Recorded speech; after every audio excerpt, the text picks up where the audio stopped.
നമസ്കാരം. കേരളീയം എന്റർടൈൻമെന്റ് ന്യൂസിലേക്ക് സ്വാഗതം. ബിഗ് ബോസ് മലയാളം സീസൺ 6-ന്റെ ആദ്യ നാളുകളിൽ ശ്രദ്ധ നേടാൻ സാധിച്ച മത്സരാർത്ഥിയാണ് ജിൻഡോ. തന്റെ നിഷ്കളങ്കതയാണ് ജിൻഡോയെ ആരാധകരുടെ പ്രിയങ്കരനാക്കുന്നത്. വലിയ ശരീരവും കൊച്ചു മനസ്സും എന്നാണ് ജിൻഡോയെ കുറിച്ച് പ്രേക്ഷകർ പറയുന്നത്. സത്യസന്ധമായി സംസാരിക്കുകയും പെരുമാറുകയും ചെയ്യുന്ന വ്യക്തിയാണ് ജിൻഡോ. ഇന്ന് ഇതിനോടകം തന്നെ പ്രേക്ഷകർക്ക് ബോധ്യപ്പെട്ടിട്ടുമുണ്ട്. ഇപ്പോഴിതാ ജിൻഡോ പറഞ്ഞ തന്റെ ജീവിതകഥ ശ്രദ്ധ നേടുകയാണ്. ദാരിദ്ര്യം നിറഞ്ഞ കുട്ടിക്കാലത്തെക്കുറിച്ചും വിവാഹമോചനത്തെക്കുറിച്ചുമൊക്കെ ജിൻഡോ സംസാരിക്കുന്നുണ്ട്. 4ാം ക്ലാസ്സിൽ കരാട്ടെ പഠിക്കാൻ തുടങ്ങിയിരുന്നു. വീട്ടിൽ ദാരിദ്ര്യമായിരുന്നു. അപ്പച്ചനും അമ്മച്ചിക്കും കൂലിപ്പണിയായിരുന്നു. ആ സാഹചര്യത്തിൽ കരാട്ടെ പഠിക്കാൻ പോവുക എന്നത് വലിയ കാര്യമാണ്. 9ൽ പഠിക്കുമ്പോഴാണ് ബ്ലാക്ക് ബെൽറ്റ് എടുക്കുന്നത്.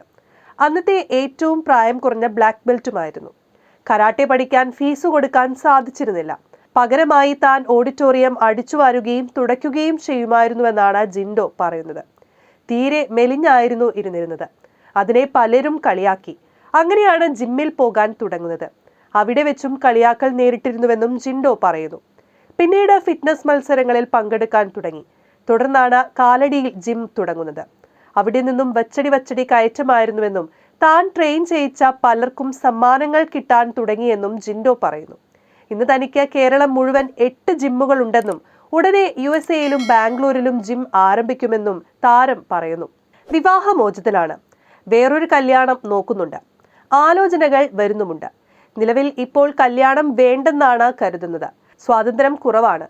വിവാഹമോചനം തനിക്ക് ലഭിച്ച സ്വാതന്ത്ര്യമാണെന്നും ജിൻഡോ പറയുന്നു.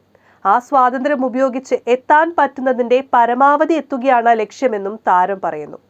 തങ്ങൾ തമ്മിൽ വലിയ പ്രശ്നങ്ങൾ ഉണ്ടായിരുന്നില്ല. ചെറിയൊരു മിസ്അണ്ടർസ്റ്റാൻഡിംഗ് മാത്രമായിരുന്നു ഉണ്ടായിരുന്നത്. പരസ്പര ധാരണയോടെയാണ് പിരിഞ്ഞതെന്നും ജിൻഡോ കൂട്ടിച്ചേർക്കുന്നു. ഇപ്പോഴും സുഹൃത്തുക്കളാണ്. ഒരുമിച്ച് ജീവിക്കാൻ പറ്റില്ലെന്ന് ബോധ്യപ്പെട്ടാൽ അപ്പോൾ തന്നെ പിരിയുന്നതാണ് നല്ലത്. ചുമ്മാ അടി ഉണ്ടാക്കിയിട്ട് കാര്യമില്ലെന്നും ജിൻഡോ പറയുന്നു. ഒരാളല്ലെങ്കിൽ വേറൊരാൾ, അപ്പനും അമ്മയും ഒഴികെ ആരെ വേണമെങ്കിലും മാറ്റാമെന്നും ജിൻഡോ പറയുന്നു.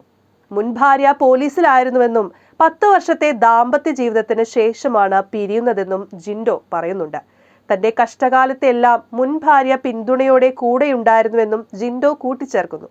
പങ്കാളിയെ തിരഞ്ഞെടുക്കുമ്പോൾ നല്ല സുഹൃത്തിനെ തന്നെയായിരിക്കും തിരഞ്ഞെടുക്കേണ്ടതെന്നും ജിൻഡോ പറയുന്നു. ഏറ്റവും പ്രധാനപ്പെട്ടത് പരസ്പര വിശ്വാസമാണെന്നും താരം പറയുന്നുണ്ട്. Entertainment desk, Keraleeyam.